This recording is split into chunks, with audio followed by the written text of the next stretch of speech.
continuar con la unidad 5, les recuerdo, la unidad 5 nos habla de la dirección, que es la tercera función administrativa de Fayol.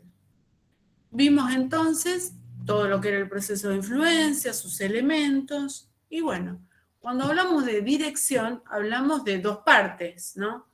Por un lado, los gerentes, los directivos que tienen que liderar, y por otro lado, los empleados, los colaboradores, que de alguna forma tienen que estar motivados. Entonces, justamente, forman parte de esta unidad las teorías de la motivación y las teorías del liderazgo. Vamos a empezar hablando de la motivación. ¿Qué es la motivación y cuáles son las teorías? Acá presten atención porque dentro del material que yo les compartí hoy, pero lo vamos a ver a través de acá, hay teorías que no tienen que estudiar porque no entran. ¿Estamos? Yo les voy a ir diciendo. Bueno, empecemos entonces por hablar de motivación. ¿Qué es la motivación? Digamos, la motivación es de alguna forma el impulso o el esfuerzo, porque estar motivado es un esfuerzo, un impulso a hacer una determinada cosa en vistas a obtener algún resultado. Alguien está motivado, alguien hace algo porque tiene una expectativa de que algo recibirá a cambio de ese esfuerzo. Eso es la motivación. Entonces hay distintos factores motivadores y siempre muchos autores a lo largo de los últimos 60, 70 años se han preocupado por ver cuáles son los factores que motivan a las personas, ¿no? Cuáles son los motivadores. Entonces, de explicar qué es la motivación, qué no es, muchos autores. Entonces, bueno, acá tenemos algunas diapositivas introductorias. Y ahora vemos, bueno, que siempre, ¿cómo es el ciclo de la motivación? Siempre aparece partimos de un equilibrio interno, hay un estímulo, un incentivo, esto genera una necesidad, una tensión por lograr ese equilibrio que no se tiene, la tensión conduce a la acción y la acción a la satisfacción. Esa satisfacción produce un equilibrio interno, pero por algún estímulo o incentivo, aparece una necesidad que genera tensión, que da lugar a la acción y así un montón de veces, eternamente, ¿no? Ese es el ciclo de la motivación. Esa necesidad puede ser satisfecha, frustrada o compensada. Muy bien. Visto esto, entonces vamos a ir de lleno a las teorías sobre la motivación, o sea, distintos autores que han querido explicar la motivación. La primera y la más antigua de las teorías se llama teoría de la jerarquía de necesidades. Este es un autor, el que escribió esta teoría, que se llamó Maslow, por eso se conoce como la teoría de la jerarquía de las necesidades, la teoría de las 5 necesidades o la teoría de Maslow. ¿Qué va a decir este autor? Va a decir esto, fíjense bien en esta pirámide, que es la jerarquía. Maslow va a decir que todas las personas, todos nosotros, tenemos esta jerarquía de necesidades. ¿Qué necesidades tenemos primero? Bueno, estas que están en la base, las necesidades fisiológicas. Dice que todas las personas tenemos, en primer lugar, necesidades fisiológicas, necesidades de descanso, de alimentación, tenemos necesidad de tomar líquidos porque tenemos la sed, bueno, esas necesidades fisiológicas son las primeras que experimentamos todas las personas. Dice Maslow que cuando estas necesidades están más o menos satisfechas, entonces aparecen otras segundas necesidades, que son las necesidades de seguridad, de tener protección, un empleo seguro, supongan, una vivienda, en fin, necesidades de seguridad en ese sentido, no seguridad, digamos, el concepto de seguridad que estamos manejando en Argentina no tiene que ver con esto de Maslow. Necesidad lo toma como necesidad de seguridad y necesidad de protección, ¿no? De tener una estabilidad, podríamos decir. Entonces va a decir Maslow que cuando estas necesidades de seguridad están más o menos satisfechas, entonces se presentan las necesidades sociales, que son las necesidades de formar parte de un grupo, de interactuar con otras personas. Esa es la necesidad social. Cuando ésta se ve altamente satisfecha, aparece otra necesidad, la necesidad de estima propia, autoestima o estima ajena. O sea, la necesidad de que nos reconozcan, podríamos decir, de que reconozcan nuestra labor, nuestro esfuerzo. Y por último, va a decir Maslow, aparecen las necesidades de autorrealización, que son más necesidades que tienen que ver con el bien común, necesidades espirituales, ¿no? Son necesidades más elevadas. De hecho, él escribió un libro que se llamó El hombre autorrealizado, ¿no? Ahí no tenía mucha perspectiva de género en ese momento, ¿no? Pero hablaba de que la máxima aspiración de las personas, hoy lo llamaría la persona autorrealizada, es justamente llegar a la autorrealización, que es la necesidad espiritual, todo lo que tiene que ver con hacer lo que a uno realmente le gusta, más allá de satisfacer las necesidades más mundanas. Entonces, hay algunas claves de esta teoría que ustedes tienen que saber. El orden de las necesidades es este, el que Maslow dijo. Así, esta es la teoría que Maslow escribió.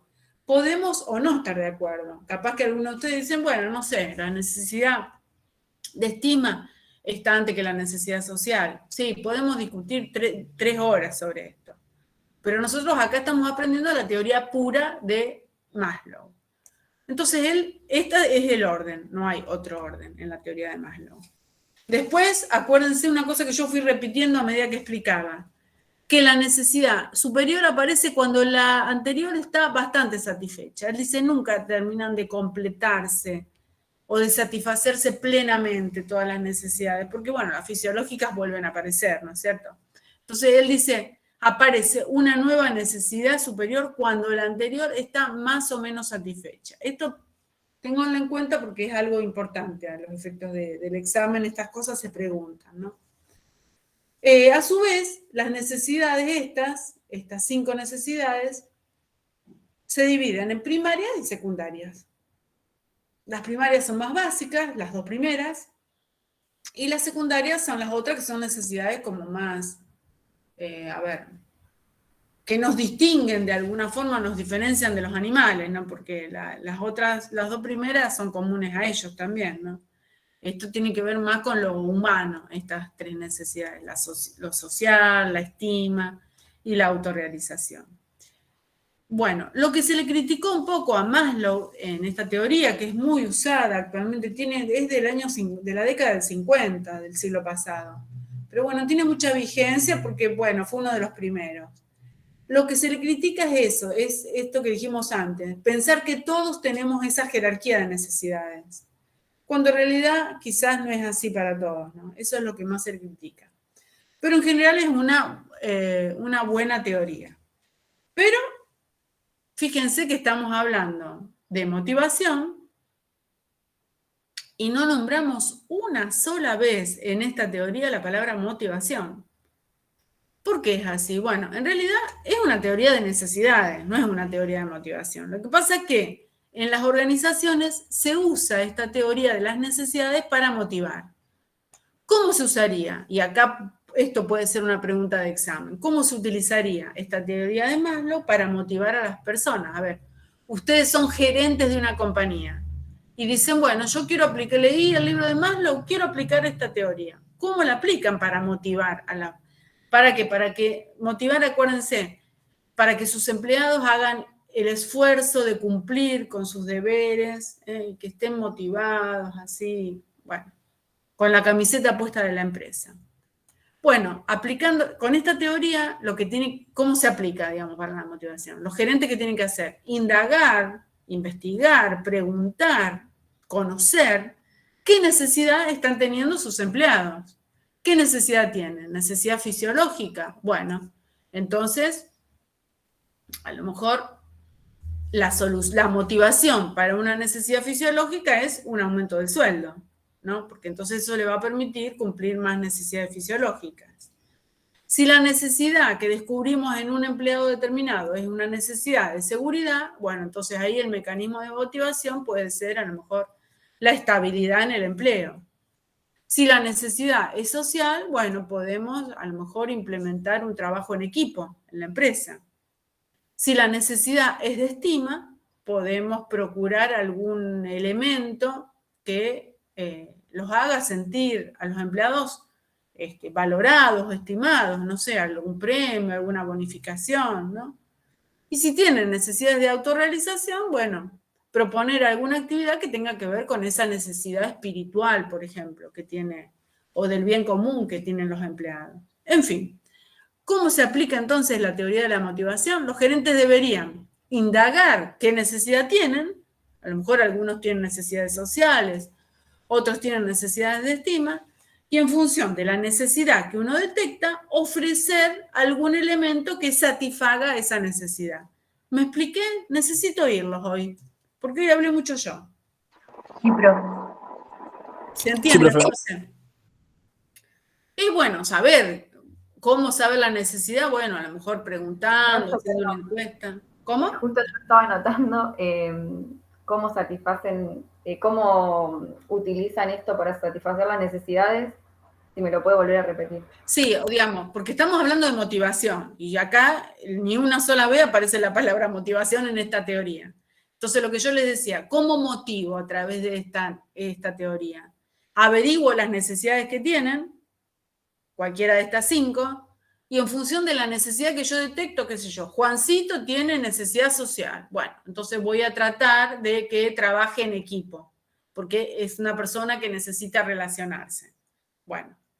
Pedrito tiene necesidad de seguridad. Bueno, a ese entonces le ofrezco una estabilidad en el empleo, porque necesita protección, necesita estar seguro de que va a quedar en ese trabajo, supongan, ¿no?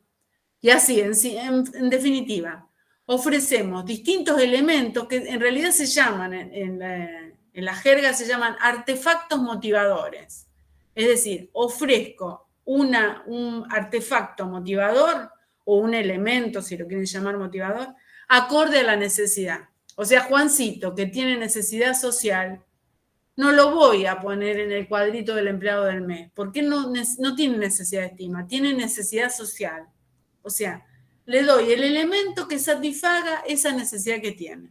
Lo que no es tan nada fácil, porque tampoco se puede a todo, ¿no? Y a veces es muy difícil también conocer la necesidad que tiene el empleado, ¿no? A veces no la dice, uno la tiene un poco que investigar, ¿no? Porque no aparece tan visible. Bueno, en definitiva es eso, ¿no? Distintas necesidades requieren distintos elementos que las satisfagan. Entonces la tarea del gerente sería indagar la necesidad y ofrecer un elemento motivador que satisfaga esa necesidad. Pero Maslow no nombró nunca la palabra motivación, pero nosotros lo damos como una teoría de motivación. Nosotros y todo, digamos, se estudia en todo el mundo. Esta teoría es re famosa. Si ustedes googlean Maslow, van a encontrar videos de todo, fotos de Maslow, impresionante, impresionante. Bueno. Y ya dijimos, estas necesidades las resalto porque ahora nos va a servir para explicar la teoría que viene. Entonces, esta es una teoría de la motivación, una. La teoría de jerarquía de necesidades. Acá un poco los dice, es importante saber en qué nivel se encuentran nuestros colaboradores. Es decir, qué necesidad tienen. Bueno, vamos bueno, acá por ejemplo tenemos, me había olvidado que teníamos esta diapositiva. ¿Ven? Acá tenemos las cosas que le daríamos ante las necesidades detectadas. Fisiológicas, alimento, sería muy triste tener empleados que tengan hambre. Ya hablaría muy mal de nosotros como empresa. Pero bueno, acá tenemos entonces los distintos elementos. Si la necesidad de seguridad, le ofrecemos seguridad y protección contra daños, en fin, un seguro, supongan.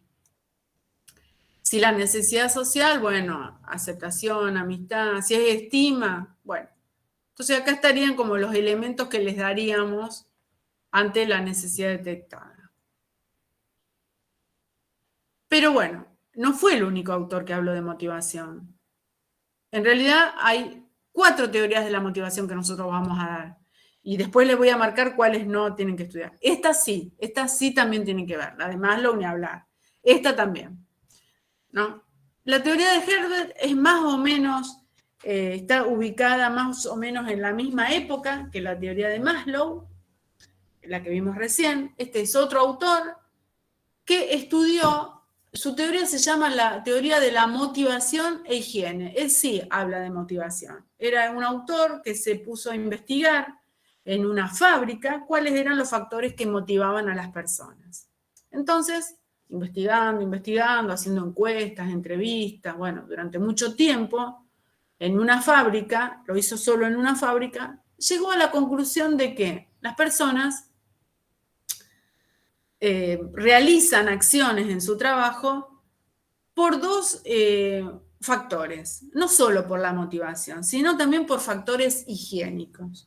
Cuando nosotros hablamos de factores higiénicos, higiene tiende a pensar que higiene es sinónimo de limpieza, ¿no es cierto? Pero bueno, acá como el autor lo plantea, no, y factores higiénicos son factores que lo que hacen es provocar en el empleado una cierta armonía o un cierto equilibrio, ¿no? No tiene que ver con la limpieza, la higiene, como está tomada acá.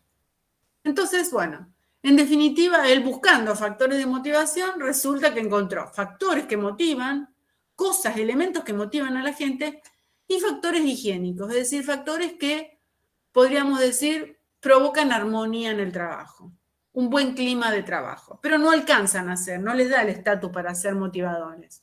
Están ahí, como que hacen bien, pero tampoco son wow, ¿no? ¿Cómo me motiva? Entonces vamos a ver, factores motivacionales, los que encontró, el trabajo en sí, si el trabajo me gusta, voy a estar motivado, la realización personal, el reconocimiento, la responsabilidad, estos son factores motivadores. En el estudio que hizo Herzberg, podemos o no estar de acuerdo. Estamos diciendo lo que Herzberg dijo. Entonces, estos factores motivacionales provocan mucha satisfacción y mucha motivación. El trabajo en sí, que me guste la tarea, que me permita realizarme como persona, que reconozca mi trabajo, que pueda progresar y ganar más, que signifique asumir responsabilidades, todo esto motiva. Los higiénicos, estos que provocan armonía, no son tan importantes como los motivadores. Por ejemplo, las condiciones de trabajo, el salario, la relación con el jefe, los beneficios sociales. Estos factores higiénicos tienen esta característica que les voy a decir ahora. Cuando están, es como que son imperceptibles. Nadie dice, ay, qué contenta que estoy, mi jefe es buena persona. No decimos eso. En realidad los factores higiénicos se notan cuando faltan. Esto es como la salud. Vieron que cuando nosotros estamos sanos no andamos diciendo, ay, qué feliz que soy, tengo salud. Generalmente no decimos eso. Pero cuando estamos enfermos sí decimos, uy, pucha, me gustaría estar sana, ¿no? Qué macana que estoy enferma. ¿No? Entonces extrañamos la salud cuando no la tenemos, pero cuando la tenemos no le damos ninguna importancia. Bueno, con los factores higiénicos pasa lo mismo. Cuando están no les damos mucha importancia, pero cuando faltan y queremos mejorar las condiciones de trabajo, queremos mejorar el salario, queremos que nuestro jefe sea justo y respetuoso, queremos más beneficios sociales, cuando no los tenemos. Pero mientras los tenemos, no es que uno dice, ay, qué feliz, tengo la obra social. No decimos eso, pero cuando no tenemos obra social decimos, ay, tendría que tener una obra social, ¿no? Entonces estos factores se notan cuando no están en realidad. Son factores por eso, de armonía, que provocan un buen clima de trabajo, ¿no? Y se notan en su ausencia. Pero los que realmente motivan son estos, ¿no? Y una lista más larga, ustedes en el libro van a encontrar algunos factores más, ¿no? Así que, bueno, buscando factores de motivación, Herbert encontró factores higiénicos. Por eso esta teoría se llama la teoría dual, o la teoría de la motivación e higiene, o la teoría de los dos factores, o la teoría de Herbert. Lo pueden encontrar de las 4 maneras que les dije. ¿Alguna pregunta aquí?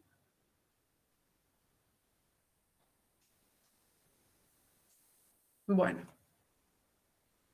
Y la tercera teoría, que también tienen que ver, bueno, acá sigue explicando un poco lo que son los factores de... Es esta teoría. También es una teoría más o menos de la misma época, Maslow, Herbert, MacGregor, más o menos en la misma época desarrollan estas teorías. Douglas MacGregor desarrolla esta teoría que se conoce así, teoría X e Y, directamente. ¿Qué dice MacGregor? Que en realidad hay dos tipos de personas, va a decir el autor. Las personas X y las personas Y, ¿no? Como si cada uno de nosotros tuviera en la frente una X o una Y. ¿Cómo son los X? Los X son personas que no les gusta mucho el trabajo, no les gusta asumir responsabilidades, las eluden, muestran poca ambición, poca iniciativa, prefieren ser dirigidos, ¿no? Podríamos pensarlo así como personas que no les gusta mucho el trabajo, poco afectas al trabajo, ¿no? Medios vagos podríamos, pero bueno, no pongamos así en el examen. Pero bueno, para que nos entendamos así, personas que, bueno, en fin, uno no sabe bien qué hacen en la vida porque no les gusta, no, el trabajo no les gusta. Por oposición a los X están los Y, que les encanta el trabajo, aceptan y buscan nuevas responsabilidades, buscan nuevos desafíos en el trabajo, les gusta tomar decisiones, son creativos, innovadores. Bueno, esos son los Y. X e Y. Entonces, bueno, en realidad lo que se le critica a esta teoría es que, no sé, creo que no somos todos todo el tiempo Y ni todo el tiempo X, ¿no? Somos X para algunas cosas e Y para otras, qué sé yo, ¿no? No podemos pensar que todo el tiempo somos Y. Algunas cosas nos gustan más que otras, entonces en las cosas que nos gustan seguramente somos Y, y en las cosas que no nos gustan somos X. Esto es un poco así. Además hay momentos de la vida en que podemos ser más Y que X, o momentos de la vida en que podemos ser más X que Y, en fin. No es que uno le pone el sello a una persona, sos X para todo y para toda la vida. Entonces se le critica un poco esa rotulación, ¿no? Como se los estigmatiza a las personas. Vos sos X, vos sos Y. Pero bueno, ¿a qué vamos? ¿Cómo va la motivación en esta teoría de MacGregor? Bueno, bueno, no tenemos más desarrollo. Esta teoría se relaciona con la teoría de Maslow, en el sentido de que las personas X experimentan necesidades, X son estas que no les gusta mucho trabajar, ¿no? Solamente se satisface su necesidad porque sus necesidades son primarias. Entonces, ¿qué le ofrecemos a esas personas X en el trabajo? Y bueno, cualquiera de estos artefactos, ¿no? Porque experimentan necesidades primarias. En cambio, las personas Y, estas que les gusta asumir responsabilidades, tomar decisiones, la innovación, la creatividad, estas personas tienen necesidades secundarias, ¿no? Entonces, allí, bueno, vale para motivarlos los ascensos, los reconocimientos, el trabajo grupal, todo lo que dijimos para los que tienen este tipo de necesidades, ¿no? Entonces, hay un vínculo entre estas teorías, ¿eh? Son son coetáneas, son de la misma época las teorías, ¿no? Se parecen mucho, pero bueno. Entonces, en definitiva, a los individuos X los motivamos ofreciéndole lo mismo que ofrecemos a quienes tienen necesidades primarias en la teoría de Maslow, es decir, aumento de sueldo, un empleo estable. Y si detectamos que alguna persona es Y, le ofrecemos, bueno, ascensos, más responsabilidades, reconocimiento, trabajo grupal y autorrealización, ¿no? Eso sería, ¿no? Pero bueno, ustedes ven que todas las teorías tienen como por ahí su crítica, ¿no? Porque generalizan demasiado y no es tan así, tan contundente la cosa entre X e Y. Bueno, ¿alguna pregunta hasta aquí? No. ¿No? Bueno. Y esta es la última teoría de la motivación, porque después hay otra que les voy a marcar que no, que es también, la teoría se llama la teoría de las necesidades, no confundir con la de la jerarquía de necesidades que vimos hace un ratito. Esta es teoría de necesidades, el autor es McClellan. Entonces, McClellan, ¿qué va a decir? McClellan es, un poco discute, figuradamente, porque en realidad no se conocieron, discute a la distancia temporal con Maslow, porque se acuerdan que Maslow, que lo vimos recién, formuló la teoría de la jerarquía de necesidades y formuló 5 jerarquías de necesidades. Bueno, muchos años después, McClellan, más o menos en los años 80, desarrolla esta teoría, que se llama teoría de las necesidades, no teoría de la jerarquía de las necesidades. Entonces él dice, bueno, en realidad no son 5 las necesidades. Las necesidades que tienen las personas son 3. Necesidades de logro, necesidades de poder y necesidades de afiliación. Vamos por la necesidad de afiliación. La necesidad de afiliación, no piensen como sindicato ni nada de eso, es el equivalente a la necesidad social de Maslow. La persona que tiene necesidad de afiliación es una persona que busca trabajar en grupo, llevarse bien con los demás, ¿no? Esa es tener necesidad de afiliación. Necesidad de poder, bueno, personas que tienen una voluntad de mando, de ejercer el poder, de controlar el trabajo de los otros, esa es otro tipo de necesidad. Vieron que todos conocemos por ahí alguna persona que es así, como muy mandona, bueno, esa persona tiene necesidad de poder seguramente. Y después tenemos necesidades de logro, que por favor acá les pido por favor que lean bien esto, necesidades de logro, porque en un examen aparecieron necesidades del ogro, casi me muero, bueno, es necesidades de logro, no es del ogro, bueno, en fin, queda para el anecdotario de la materia. Bueno, ¿qué son? Las personas que tienen necesidades de logro son personas que les gusta sobresalir, les gusta que los desafíos, que les impongan tareas difíciles, que requieran un esfuerzo, ¿no? Esas personas que siempre se están poniendo así metas, ¿no? Terminan una cosa y ya están pensando en una nueva tarea, ¿no? Eso es la necesidad de logro, ¿no? Podemos pensar que todos ustedes que están acá estudiando una carrera universitaria tienen necesidades de logro, ¿no? Eso es, una necesidad de esforzarse para lograr algo, ¿no? Entonces, ¿qué va a decir McClelland? Porque otra vez no aparece la palabra motivación, sino que aparece la palabra necesidad.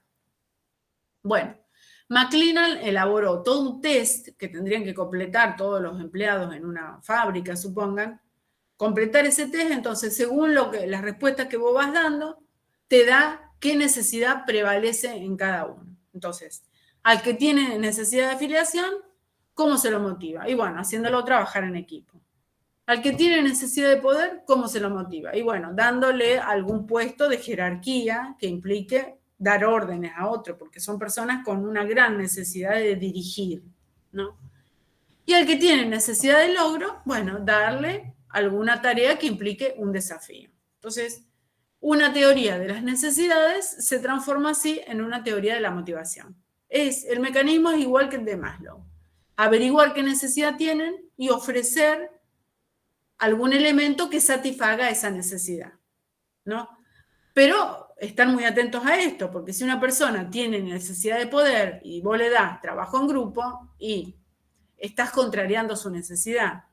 Y todo lo contrario, si tiene necesidad de afiliación, de trabajar, de llevarse bien con los demás, de ser democráticos, pares, no le des un puesto de poder, porque lo matás a esa persona, porque tiene necesidad de afiliación. O sea, la motivación acá pasaría por respetar esa necesidad predominante, luego que se completa ese test psicológico, ¿no?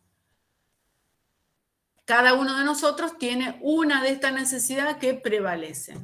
No, yo no me hice el test, pero tengo yo, digamos, en mi caso, tengo mucha necesidad de logro y también necesidad de afiliación. No me importa mucho el poder, pero cada uno de ustedes podrá evaluar qué necesidad predomina en ustedes. Seguramente 2 predominan, difícilmente tengan las 3. Quieren ser poderosos, logran. No. Si ustedes se evalúan y se dicen la verdad, porque hay que decirse la verdad, van a ver que 1 o 2 son las que aparecen en ustedes. Bueno, entonces, en función de eso es cómo se motiva. Bueno, ahora vamos a ver las teorías que no van, ¿no? No van por esta cuestión de la pandemia y porque las clases empezaron después, ¿no? Pero bueno, estas teorías contemporáneas, la de Adams, la de Bloom, la del establecimiento de metas, la del refuerzo y la de diseño de puestos no van. Esta, la de Locke, no la tienen que estudiar, esta tampoco, la de Skinner tampoco, tampoco. Acá sí hay algunas cosas generales que la pueden estudiar de esta misma diapositiva. Cómo aumentar la motivación. Bueno, esto sí, se los dejo para que lo lean. Y ahora pasaríamos al tema del liderazgo. Pero bueno, contéstenme si tienen alguna duda respecto de las teorías, si quieren que repasemos algo, porque esto les aseguro que es re importante. Y que hay un montón de preguntas en el banco de preguntas para el futuro examen. Así que, por favor, díganme si tienen alguna duda, con mucho gusto se las respondo.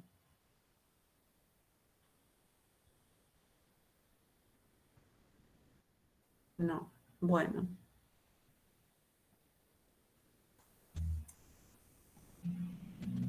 Nos quedan por ver las teorías del liderazgo. Pero entonces, les dejo, vamos a descansar un ratito para cortar entre un tema y otro, porque son muchos temas. Cortamos un ratito, son 5:43, a las 6 menos 5. Nos ponemos otra vez y vemos todas las teorías del liderazgo y ya terminamos. No es tanto, fíjense, parece mucho, pero no es. Pero ven que esto requiere una explicación. Tampoco son todas, así que, pero esto lo vamos a ver ahora en un ratito. Entonces, descansemos unos 10 minutos y volvemos. Y de paso, miren, si les quedó alguna duda de lo que explicamos, bueno, lo vuelvo a explicar, por favor. No se queden con dudas. Ahora entonces nos va a tocar ver liderazgo, pero si ustedes tienen alguna duda, volvemos y no hay ningún problema. Bueno, 10 minutos entonces de descanso. Ok, profe. ¿Alguna pregunta entonces de motivación que quieran hacer? Nada, bueno. Después de cualquier cosa me preguntan. Bueno, vamos entonces con liderazgo. O sea, cuando nosotros hablamos recién de motivación, hablábamos del empleado, del colaborador. Ahora vamos a hablar de ese gerente, ¿no? O esa gerente que tienen que tener capacidad de liderazgo, ¿no? Son como las dos caras de esa relación laboral. Muy bien. Entonces, ¿qué es el liderazgo? El liderazgo es un proceso por el cual se influye, tiene que ver con la influencia que hablamos antes, y se apoya a los demás para que trabajen en forma motivada, entusiasta, ¿no? Siempre para cumplir los objetivos de la organización. Entonces, cuando uno a veces habla de líder, está pensando en la figura del gerente, pero no necesariamente. O sea, puede haber gerentes que no sean líderes y puede haber líderes que no sean gerentes. O sea, en general, ¿qué se espera? Que vayan de la mano, que el gerente tenga cualidades de líder. Pero bueno, a veces eso no sucede. Y emergen en la organización líderes que no tienen cargos gerenciales, ¿no? Entonces acá en este cuadro, en esta figura, se les presentan algunas comparaciones entre gerenciar y liderar, ¿no? El gerente más ocupado del orden, el líder más ocupado del cambio, el gerente que administra recursos, el líder que trata de integrar, de trabajar en equipo, el gerente organiza, como es más estructurado, ¿no? Y el líder tiende más a orientar. El gerente asigna tareas y objetivos, el líder comunica, finalmente el gerente controla el cumplimiento de las tareas y objetivos y el líder motiva. Pero bueno, estaría bueno que, ya les digo, que el gerente tenga cualidades de líder, porque si no, el poder se diluye dentro de la organización, si hay otra persona que ocupa el lugar del líder. Bueno. Entonces, en definitiva, cuando hablamos de liderazgo, hablamos de una persona que orienta, guía, se ubica en la situación. Vamos a ver el enfoque situacional del liderazgo. Entonces, también para aquí tenemos varias teorías. Por eso, a mí me gusta dar motivación y liderazgo en la misma clase, aunque sea un poco pesada la clase. Bueno, para resaltarles algunas cuestiones en común y para que no confundan unas teorías con otras.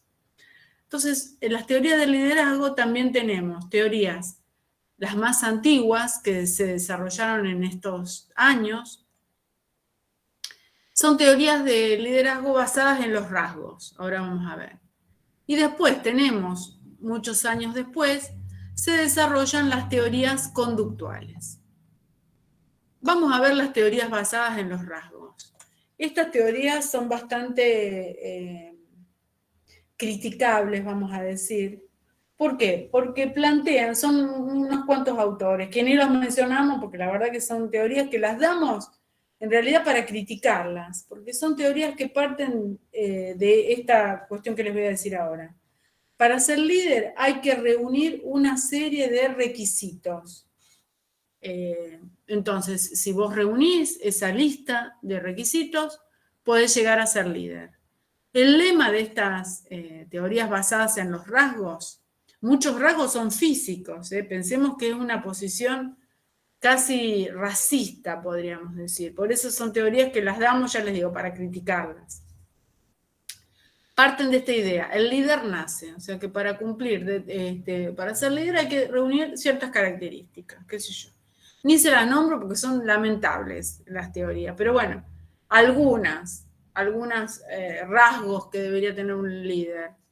Bueno, ser varón, por ejemplo, ¿no? Digamos, en esa lista que hicieron estos autores entre 1920 y 1930, ni se les cruzaba por la cabeza que una mujer podría asumir como líder de una organización, ni se les cruzó, era otro mundo más que otra época.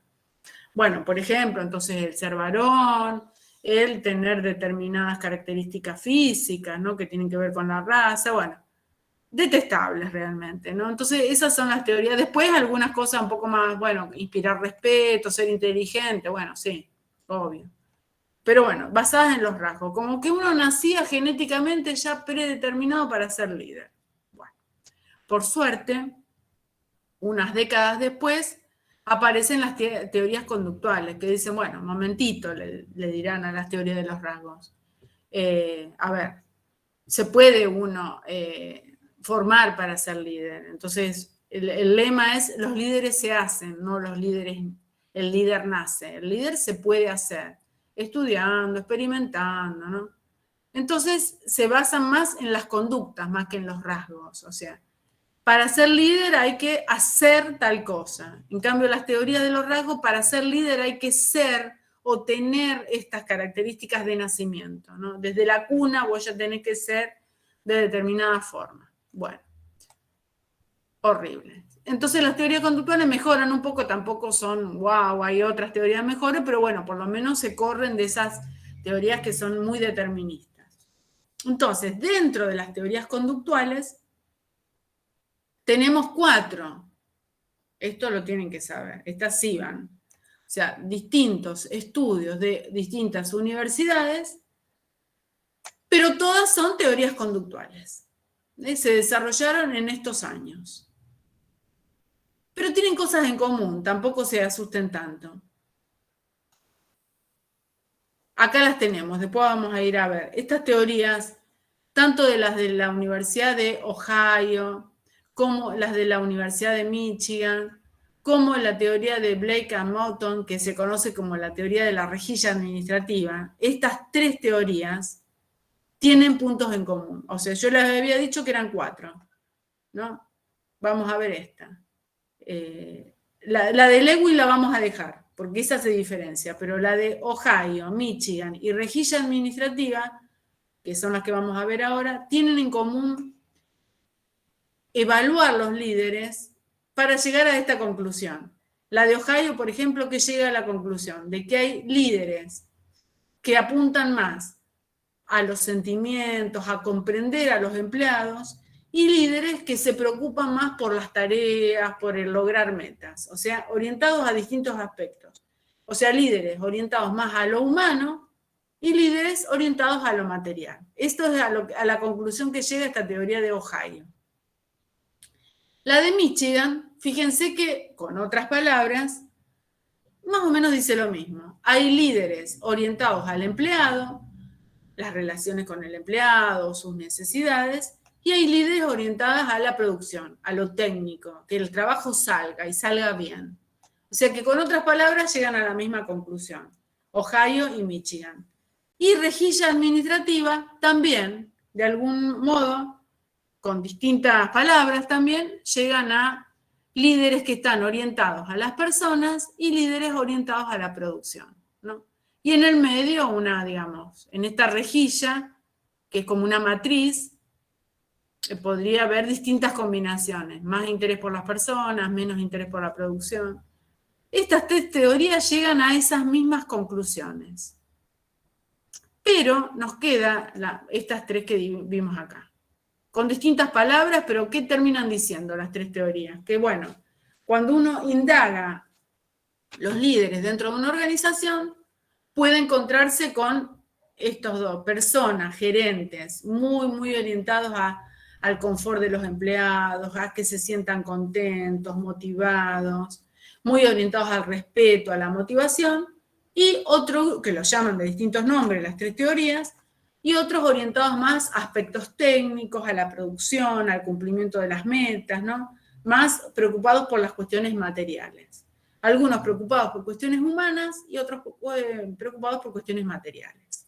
Las tres teorías más o menos llegan a lo mismo. El que se destaca un poco dentro de las teorías conductuales es Lewin, que plantea otro enfoque, que es este que tenemos acá. Él plantea tres tipos de líderes. El líder democrático, el líder autoritario y el líder laissez-faire. Vamos a ver qué es cada uno de estos líderes, cuáles son sus características. El líder democrático es un líder muy participativo, que delega autoridad, que involucra a sus empleados en la toma de decisiones, que es muy participativo. Ese sería el líder democrático, según Lewin, el autor de esta teoría. Después está el líder autoritario, que es un líder que centraliza más la autoridad, imparte órdenes, centraliza la toma de decisiones, no es tan democrático como el anterior, limita la participación, sí, bueno, participás pero hasta ahí, ¿no? Es como que pone más límites el líder autoritario. Y por último, el líder laissez-faire les tiene que sonar de la Revolución Francesa, laissez-faire, laissez-passer, ¿no? Es como el líder dejar ser, el let it be, ¿no? Ese es el líder laissez-faire, es un líder que da absoluta libertad a su grupo de trabajo, a sus empleados. Tanta libertad que al final es como que terminan, ¿no?, pensando qué tenemos que hacer, demasiada libertad, ¿no? Entonces, ese es el líder laissez-faire, el que da al grupo la libertad para tomar decisiones, ¿no? Demasiada. Es un líder casi que se borra un poco, no está tan presente, abre demasiado el juego, ¿no? Entonces, son como las tres facetas. El más autoritario, digamos, el autoritario, que sería el más mandón, el menos participativo; el democrático, que abre un poco el juego, permite la participación, fomenta la participación; y ya el laissez-faire, que ya da total libertad. Entonces, esta clasificación de líderes en la teoría conductual es muy importante de Lewin. Y a veces pasa que los alumnos de nuestra materia se confunden esta clasificación con los tipos de poder que vimos hace un rato. Una cosa son los tipos de poder, y eso forma parte del proceso de influencia, y otra cosa son estos tipos de líderes, que está dentro de las teorías conductuales y dentro de los estudios de Iowa, de Lewin y otros autores. Se conoce también como la teoría de Kurt-Lewin. Ahí tenemos entonces. En principio, la conclusión es que el estilo democrático, él investigó, digamos, qué estilo funcionaba mejor en muchas fábricas y organizaciones. Y claramente, ¿a qué conclusión llegó? A que el estilo democrático fue el más eficaz. Los niveles de satisfacción fueron más altos en el estilo democrático. O sea, ¿qué decían los empleados? Bueno, que el autoritario era un líder que los sofocaba, los anulaba directamente. Y el laissez-faire era un líder ausente, entonces tampoco les servía, ¿no? Entonces los estudios fueron muy contundentes en el sentido de que el líder que mejor funcionaba, por lo menos para las organizaciones que Lewin investigó, era el líder democrático. Bueno, así que entonces acá tenemos estas teorías del liderazgo, son teorías clásicas, se la conocen, tanto las teorías de los rasgos como las teorías conductuales son teorías clásicas del liderazgo. Clásicas en tanto tienen unos cuantos años, como verán ustedes. La más joven de estas teorías tiene 60 años, 61 años. Pero bueno, muchas de ellas perduran. Las de rasgos perduran para que las castiguemos, porque son teorías muy discriminatorias, que hablan de rasgos físicos. Entonces están como que atrasan estas teorías. Las damos ¿para qué? Para que ustedes sepan que, bueno, la administración no fue siempre como es ahora. Ha ido evolucionando como todas las ideas han ido evolucionando. Entonces, pensar, fíjense, hace 100 años o bueno, 90 años, había personas que pensaban que para ser líder había que ser, no sé, alto, por ejemplo, ser varón, ser rubio, cosas que atrasan en este mundo actual, por suerte, ¿no? Entonces las damos para que ustedes vean cómo, bueno, no es tan estático el pensamiento en administración, por suerte evolucionó. Con las teorías conductuales fue un avance importante, ¿no? Porque por lo menos, bueno, se descubrió que cualquiera en realidad puede ser líder, más allá de sus rasgos físicos o de su género, ¿no? Tampoco explicaron totalmente el fenómeno, pero fue un avance. Y entonces aparecen teorías más modernas, ¿no? Que hay muchas teorías, ¿no? Pero bueno, las teorías del liderazgo más modernas son teorías que se enmarcan en el enfoque de contingencias. A ustedes les debe sonar lo de contingencias. Es lo que venimos viendo, ¿no? En toda la materia. ¿Qué quiere decir? Bueno, que no hay un mejor líder. Las teorías del liderazgo en el enfoque de contingencias, ¿qué nos dicen? Que no hay una mejor forma de ser líder. Porque hasta Lewin, podríamos decir que generalizó un hallazgo, el líder democrático es el mejor. Bueno, depende, donde él lo estudió era el mejor. A lo mejor hoy vamos a cualquier organización y el que mejor funciona es el líder laissez-faire, no sabemos. Entonces, estas teorías conductuales generalizaron mucho. En las teorías de contingencia ya sabemos que la palabra clave es depende. Bueno, depende, a lo mejor líder no... Un líder laissez-faire anda bien, qué sé yo, un autoritario anda bien en una determinada organización. Entonces, eso es lo que nos dicen las teorías de contingencias, ¿no? Que no existe un rasgo común para todos los líderes, ni un estilo para todas las situaciones. Depende. ¿Depende de qué? Depende de la organización, depende de las personas que trabajan en esa organización. Eso nos dice las teorías de contingencia, que no alcanzan ni los rasgos, ya sabíamos que no alcanzaban, ni las conductas de los líderes. Lo que interesa es la situación. La situación define qué tipo de líder va bien para esta organización y qué tipo de líder va mal para esta organización. Entonces, pasamos esto y vamos a ver dentro de las teorías de contingencia, la que vamos a ver nosotros, algunas no la vamos a ver, estas tres que están acá no las deben estudiar, sí deben estudiar la teoría del liderazgo situacional, que ahora la vamos a ver. Pero no estas de Fiedler, la de Evans y House, la de Broom, que también tiene de la motivación, también tiene de liderazgo, tampoco. Solo esta teoría del liderazgo situacional, que es del año 70, tampoco es tan moderna, ¿no? Pero bueno, es una teoría contemporánea. ¿Qué dice esta teoría que sí va, la de liderazgo situacional? Dice esto, que en realidad el líder, acá me gusta esta diapositiva porque está muy bien explicada. El líder, el mejor líder es el que se adapta a la situación de cada empleado. Fíjense, un empleado, fíjense en estos cuadros, un empleado cuando recién se inicia en una organización, imagínense ustedes en un empleo nuevo. Bueno, saben poco de ese empleo, ¿no? Y tienen poca experiencia ahí. Entonces, en ese momento que ustedes están medio perdidos, a todos nos ha pasado un primer empleo, uy, no saben nada, cómo trabajar, quién es quién, bueno. Ahí necesitas un líder muy presente, ¿no?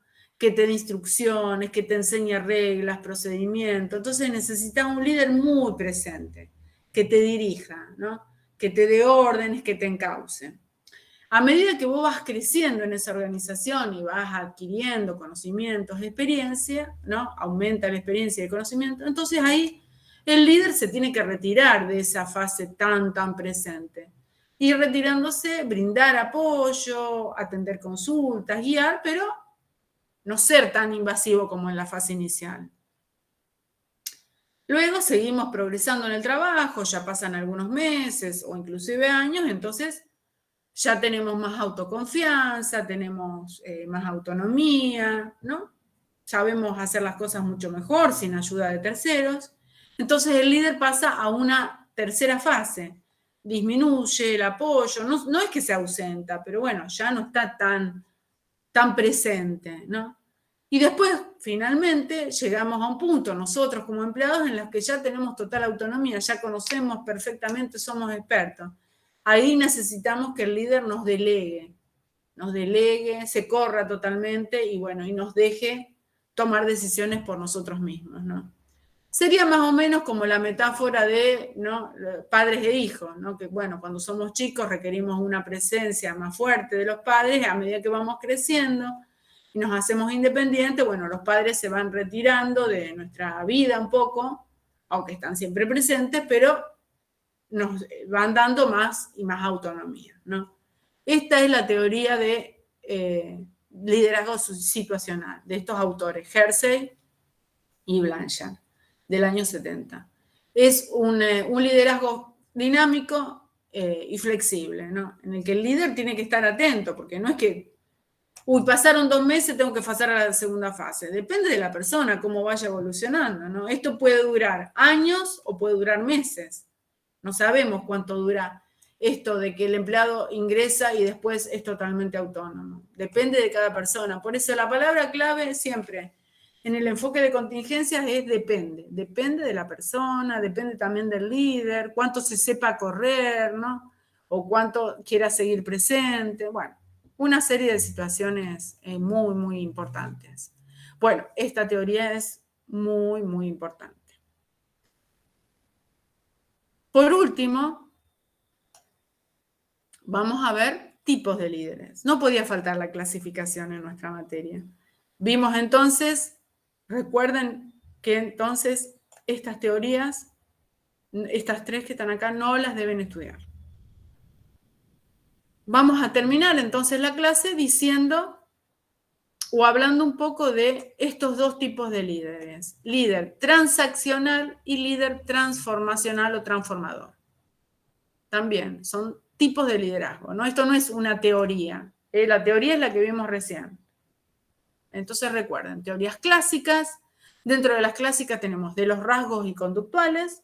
Y después tenemos teorías contemporáneas. Un montón de teorías. Nosotros solamente estudiamos esta de Hersey y Blanchard. Porque si ustedes van a cualquier librería, en cualquier lugar, hay cualquier cantidad de libros y teorías sobre liderazgo. Porque es un tema que preocupa a los gerentes. Los gerentes quieren ser líderes. Pero bueno, a algunos les sale y a otros no les sale. Entonces, nosotros no los vamos a abrumar con tantas teorías, pero sí esta, por favor. Bueno, como les decía, vamos a terminar la clase dando un poco hablando de estos tipos de líderes. El líder transaccional y el líder transformacional. Transformacional o transformador, es más fácil, ¿no?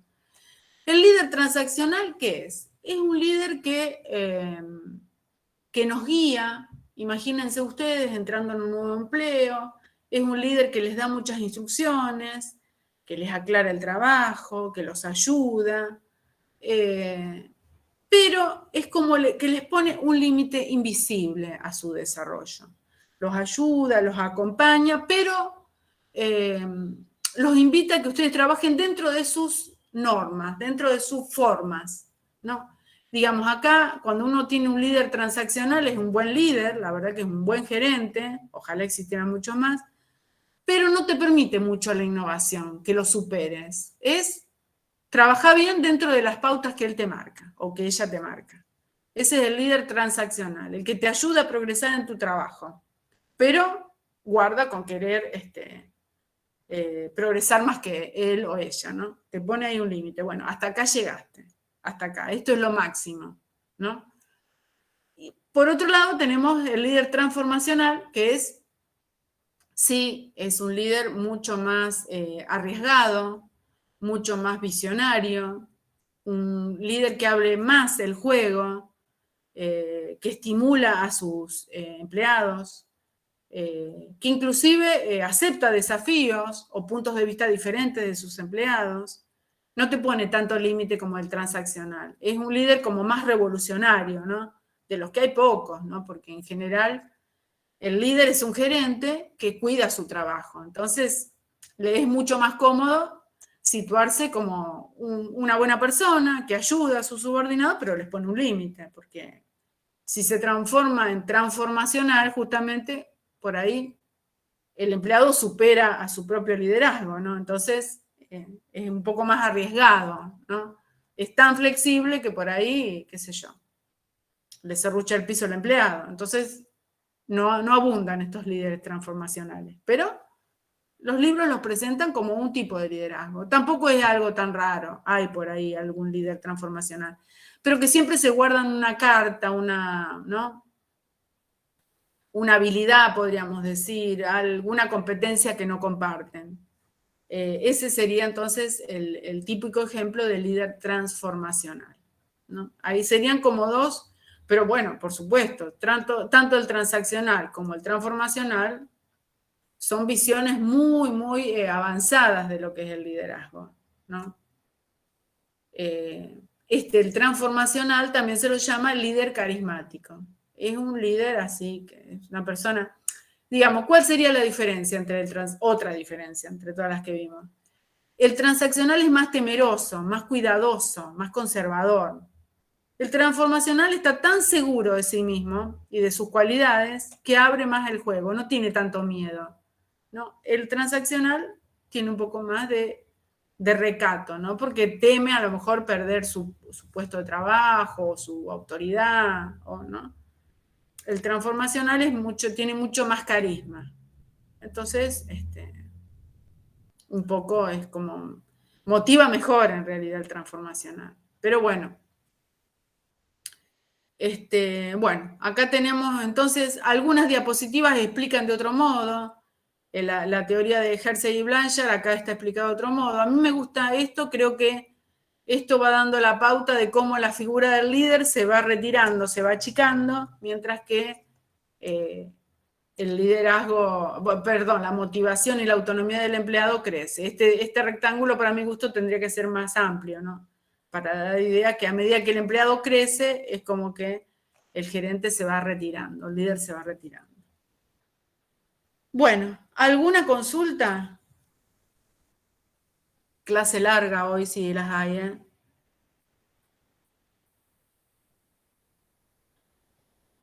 No. Bueno, yo el martes que viene, ¿se acuerdan que yo tenía pensado ir, pero tengo una reunión a las 19 acá en Rosario de trabajo y no voy a llegar a esa hora? Así que el martes que viene vamos a seguir en la modalidad Meet y quizá la otra, no les prometo porque siempre me ocurre algún imprevisto, quizá la otra semana sí podamos hacer un encuentro presencial. Y si no, será el encuentro previo al examen. Vamos viendo. Pero la semana que viene sigue siendo por Meet, entonces, la clase. Bueno, si no tienen preguntas, entonces... Sí. El integrador es virtual, ¿no? ¿O todavía no se sabe? Sí, hasta ahora es virtual. Por lo menos no hemos tomado decisiones en contrario.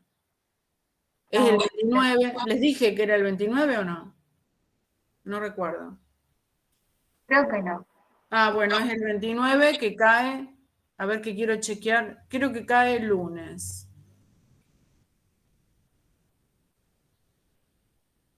Sí, un lunes 29. Creo que somos los últimos en tomar examen.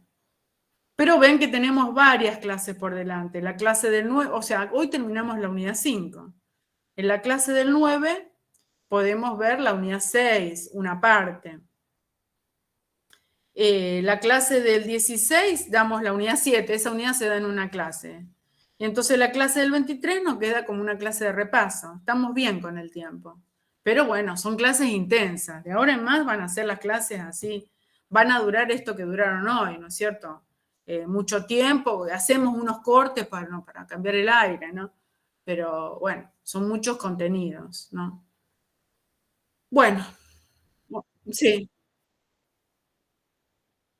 En el próximo todas. O sea, volvemos a evaluar las 4 primeras unidades más estas 3. Todas, las 7 unidades.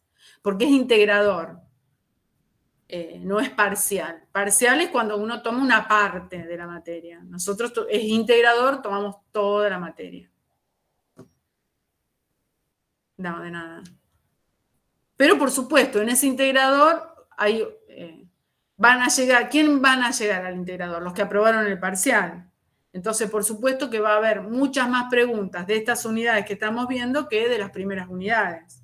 Pero igual hay preguntas de las primeras 4 unidades. Así que no hay que descuidar los temas ya aprendidos. Bueno, apenas tenga las notas, entonces se las paso, pero me va a llevar tiempo, les digo la verdad. Lleva bastante tiempo corregir las preguntas en comunidades porque hay que ingresar alumno por alumno, ver la pregunta, responder, actualizar, son un montón de pasitos. Actualizar, guardar, ir a la otra pregunta, actualizar, guardar, responder. Yo respondo, digamos, no pongo bien mal. Digo, faltó tal cosa, sobró tal otra, bueno, hago como un pequeño comentario. Entonces eso, imagínense, a 2 preguntas por alumno, bueno, son muchos alumnos. Yo entre las 2 comisiones tengo 100 alumnos. O sea que son 200 preguntas que tengo que mirar. Me lleva bastante tiempo. Por ese motivo no van a estar las notas esta semana, pero sí la semana que viene conforme al instructivo. Se aprueba con 6, como dice allí, y bueno, para aquellos alumnos que hayan hecho las actividades evaluativas y que hayan quedado en 5.50, bueno, les vamos a dar eso que le falta para regularizar la materia. Bueno, si les parece entonces, dejamos acá, vayan estudiando, no se dejen estar, tendrán otros exámenes seguramente antes del 29, porque el nuestro es el último, pero bueno, déjense siempre un espacio porque son muchos contenidos. Hoy los dimos en 3 horas, pero bueno, son muchos contenidos después para estudiarlo. Bueno, nos vemos en la próxima entonces, por Meet. Adiós. Nos vemos, profe, gracias. Chao, chao, chao.